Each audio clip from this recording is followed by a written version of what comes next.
சென்னையில் 3வது நாளாக தொடர் மறியலில் ஈடுபட்ட ஆசிரியர்கள் கைது செய்யப்பட்டனர். தமிழகத்தில் பணிபுரியும் ஆசிரியர்களுக்கு மத்திய அரசில் பணிபுரியும் ஆசிரியர்களுக்கு வழங்கப்படுகின்ற ஊதியத்திற்கு இணையான சம்பளம் வழங்கப்பட வேண்டும் என்பது உள்ளிட்ட 15 அம்ச கோரிக்கைகளை வலியுறுத்தி தமிழ்நாடு ஆசிரியர் இயக்கங்களின் கூட்டு நடவடிக்கை குழுவின் சார்பில் கடந்த 3 நாட்களாக தமிழகமெங்கும் மறியல் போராட்டம் நடந்து வருகிறது. சென்னை சேப்பாக்கம் அரசு விருந்தினர் மாளிகை அருகே திங்களன்று 500க்கும் மேற்பட்ட ஆசிரியர்கள் சாலை மறியல் போராட்டத்தில் ஈடுபட்டனர். அப்போது தங்களது கோரிக்கைகளை வலியுறுத்தி கோஷமிட்டனர். அதனை அடுத்து மறியல் போராட்டத்தில் ஈடுபட்ட ஆசிரியர்களை போலீசார் கைது செய்தனர்.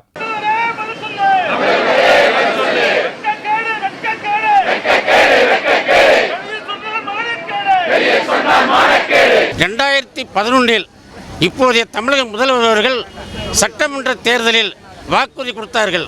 நாங்கள் ஆட்சிக்கு வந்தால் மத்திய அரசு ஊழியர்களுக்கு இணையான ஊதியமும் பழைய ஓய்வு திட்டமும் கொண்டு வருவோம் என்று வாக்குறுதி அளித்தார்கள். ஆனால் ஆட்சி முடியப் போகிறது. இதுவரையில் புதிய பென்ஷன் திட்டத்தை அமுல்படுத்தி வருகிறார்கள். பழைய பென்ஷன் திட்டத்தை கொண்டு வரப்படவில்லை.